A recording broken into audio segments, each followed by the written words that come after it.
salut à tous. Salut. Très chers amis investisseurs, on est très heureux de vous retrouver pour une nouvelle vidéo. Et aujourd'hui, donc, on va traiter sur les 10 astuces un petit peu pour pouvoir enchaîner rapidement vos investissements immobiliers. Ouais. Alors tout simplement, la première astuce, ça va être tout simplement d'avoir du cash disponible. Pourquoi il faut que vous ayez du cash? Tout simplement déjà pour montrer aux banquiers que vous avez déjà une épargne de sécurité, si c'est notamment votre première opération.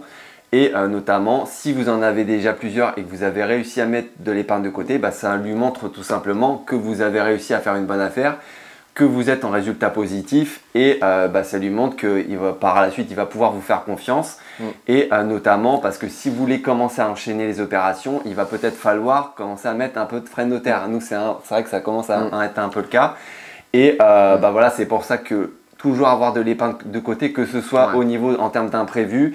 Si vous avez notamment peut-être un immeuble de rapport et que vous avez la façade ou la toiture à refaire, ça commence à être des budgets assez conséquents. Et notamment pour avoir du cash, il faut mettre par exemple les frais de notaire. Ensuite, la deuxième astuce pour pouvoir enchaîner rapidement, ça va être d'acheter des biens ultra rentables. Parce que si vous achetez des biens à 8-9% et que vous êtes à peine à l'autofinancement ou allez peut-être vous gagnez 100-200 euros de cash flow, malheureusement, vous n'allez pas pouvoir enchaîner très rapidement parce que déjà, vous aurez un capital restendu au bout de quelques années, 2-3 ans, qui sera encore conséquent. Et puis, malheureusement, si vous n'avez pas bien fait les choses, si vous avez un cash flow de 100-200 euros par mois, à l'année, ce n'est pas énorme. Et malheureusement, si déjà de base, vous n'aviez pas énormément d'épargne, pour pouvoir réenchaîner un bien, sachant qu'en plus, les banquiers, ils aiment bien que vous mettiez les frais de notaire en apport, malheureusement, ça va bloquer à un moment donné.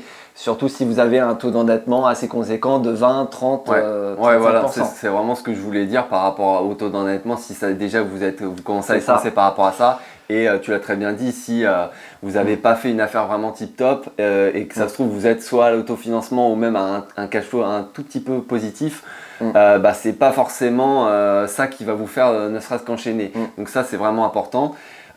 Et donc ensuite, la troisième astuce, ça va être justement de pouvoir vous associer à d'autres personnes. Si vous êtes bloqué, notamment. Voilà, si vous êtes bloqué, nous c'est un peu le cas. Si vous voulez, pour la troisième opération, là on va s'associer avec nos parents.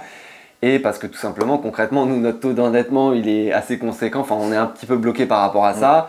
En termes notamment d'épargne, donc c'est vrai qu'on a nous réussi aussi à mettre de côté nos deux différents comptes de nos deux immeubles de rapport. Donc ça c'est bien. Mais justement, si on veut continuer à enchaîner, il faut quand même qu'on ait de l'épargne, notamment par d'autres associés. Vous êtes obligé. Et notamment par le taux d'endettement. Nous c'est vrai que nos parents, ils ont forcément une situation qui est un peu meilleure, notamment parce qu'ils sont moins endettés. Donc justement, le pouvoir de s'associer pour justement avoir quasiment que des avantages, peu d'inconvénients pour pouvoir enchaîner. Et ne serait-ce qu'enchaîner sur des opérations un peu plus importantes. Ensuite, la cinquième astuce pour pouvoir enchaîner les investissements immobiliers, ça va être justement d'utiliser des stratégies de multilocation. Donc quand je dis multilocation, ça va être tout ce qui est stratégie de colocation, tout ce qui est stratégie de location courte durée. Attention, tout de même, il y a énormément de concurrence, notamment dans les grandes villes. Donc faites une étude de marché assez poussée. Et puis voilà, encore une fois, on le répète, je crois que c'était la troisième astuce, les stratégies de multilocation vont vous permettre justement d'accumuler un peu du cash comparé à des locations classiques. Donc voilà, c'est ce qui va vous permettre d'engranger du cash et forcément d'enchaîner les investissements. Quand vous êtes face à un banquier et que vous avez gagné 10-20 000 euros grâce à de la location courte durée, vous avez quand même un meilleur profil que si vous avez gagné ne serait-ce que 2-3 000 euros avec de la location classique forcément. Et donc ensuite, la cinquième astuce, ça va tout simplement de préparer votre prochain investissement immobilier et donc notamment d'anticiper. Anticiper quoi? Notamment par rapport à votre taux d'endettement. Est-ce que vous êtes capable de pouvoir réinvestir? Donc si vous ne l'êtes pas, notamment prévoir peut-être de vous associer. Par rapport à ça, notamment en termes de stratégie de type de bien, d'achat de type de bien ou de stratégie locative, nous c'est un petit peu le cas. Nous on savait qu'on avait déjà fait 2 investissements d'immeubles de rapport et on savait que la troisième opération ça allait être encore un immeuble de rapport parce qu'on l'avait déjà fait, donc on savait déjà tout le processus. Pareil pour les travaux, etc. Donc nous on savait déjà que la troisième opération ça allait être un investissement immeuble de rapport, qu'on voulait encore continuer de la location courte durée et qu'on voulait s'associer avec nos parents. Donc voilà, si vous savez anticiper ça, justement, ça va vous permettre de réenchaîner, de commencer à rechercher ce type d'affaires que ce soit sur le secteur même que vous aviez fait vos différentes opérations ou à un autre secteur différent. Ensuite, la sixième astuce pour pouvoir enchaîner rapidement, ça va être forcément d'accumuler des connaissances. Et donc forcément, quand je dis accumuler des connaissances, ça va être de prendre des formations en fonction de vos stratégies. Si par exemple vous voulez faire de l'achat-revente, voilà, faites une, voire deux, voire trois formations sur le sujet pour justement avoir toutes les connaissances et les capacités pour faire de très bonnes affaires en achat-revente. Ouais. Ensuite, donc la septième astuce pour que vous puissiez enchaîner, c'est tout simplement d'avoir un réseau de qualité. Et c'est vrai qu'on vous en a parlé souvent, un réseau de qualité, ça ne s'arrête pas non plus uniquement par les agents immobiliers. Ça va tout simplement avoir un notaire de qualité, avoir notamment peut-être un gestionnaire de qualité, nous c'est vrai que c'est le cas, pour justement que vous puissiez vraiment déléguer toutes ces étapes-là et pouvoir réenchaîner par la suite et vous consacrer concrètement à l'investissement pur et dur. Et vous avez donc notamment aussi des artisans que vous devez avoir de confiance parce que si vous voulez, vous faites peut-être une première opération, que ce soit un appartement, immeuble, ça se passe très mal, du coup vous repartez pas sur une autre opération sur ces artisans, vous allez encore une fois reperdre du temps à rechercher potentiellement, parce que vous n'êtes même pas forcément sûr, des artisans de qualité. Et donc nous c'est le cas, lorsque vous avez vraiment un réseau de qualité, notamment les artisans, tout simplement lorsque vous avez continué vos investissements, vous avez votre réseau et dès que vous avez acheté le bien, boum, ils peuvent enchaîner les travaux, etc. etc. Et nous c'est un petit peu le cas sur le troisième immeuble, ils ont d'ailleurs fait les visites, etc. Et lorsque l'acte authentique sera signé, ils pourront directement enchaîner les travaux. Ensuite, la huitième astuce pour pouvoir enchaîner les investissements, ça va être de déléguer vos investissements immobiliers. Surtout si vous en avez davantage, si vous avez par exemple un immeuble de rapport de 8 lots, et surtout que vous êtes peut-être à 1-2 heures du bien immobilier, on vous conseille de déléguer cette tâche, c'est-à-dire de déléguer tout ce qui est entrée-sortie. Si vous faites de la location courte durée, notamment tout ce qui est ménage, parce que sinon c'est quand même assez chronophage. Et voilà, c'est ça qui va vous permettre justement d'enchaîner les investissements. Nous on le voit, c'est exactement le cas. On n'aurait pas pu enchaîner justement avec notre troisième bien normalement qui est en bonne voie.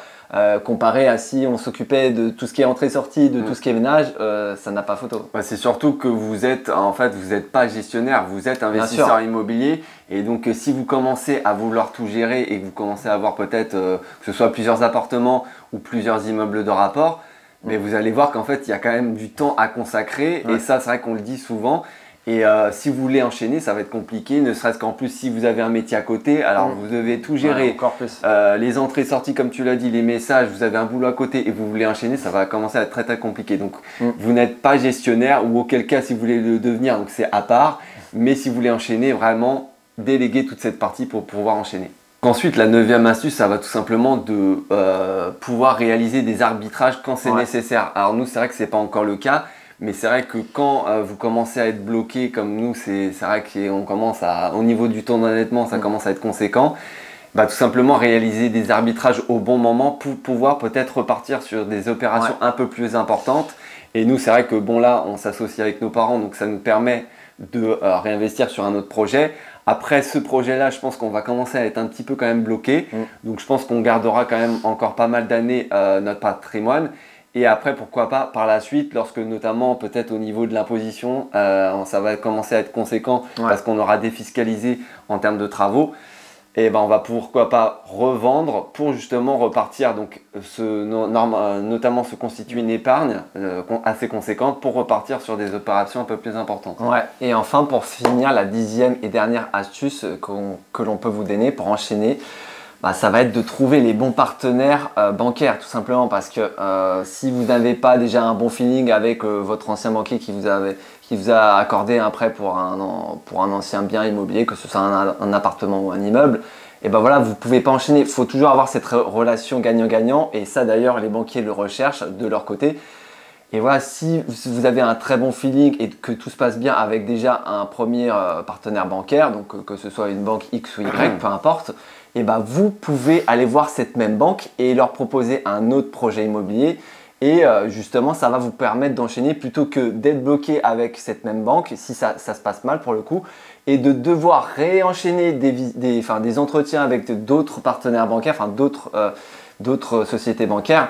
Et voilà, vous n'êtes pas sûr qu'elles vous accordent le prêt. Donc voilà, c'est très important. Ouais, donc je pense qu'on a fait un peu le tour. Donc forcément, de ces 10 astuces pour que vous puissiez enchaîner les investissements, c'est vraiment très très important déjà d'avoir en amont toutes ces connaissances pour justement anticiper finalement tout votre processus, ne serait-ce que si vous êtes au départ, parce que vraiment, on le répète, c'est très très important. Si vraiment vous voulez investir sur le long terme en immobilier, si vous ne prenez pas en considération toutes ces étapes-là, vous pouvez vous retrouver bloqué et ça arrive, je pense, à pas mal d'investisseurs. Donc vraiment, prenez en compte ça et puis voilà, en tout cas, on espère que cette vidéo vous aura plu. N'hésitez pas à nous laisser un petit commentaire de ce que vous en avez pensé ou si vous avez peut-être des questions. N'hésitez pas notamment à vous abonner si ce n'est pas encore fait, ça nous fera très plaisir. Et puis on se retrouve pour une prochaine vidéo. Salut, ciao.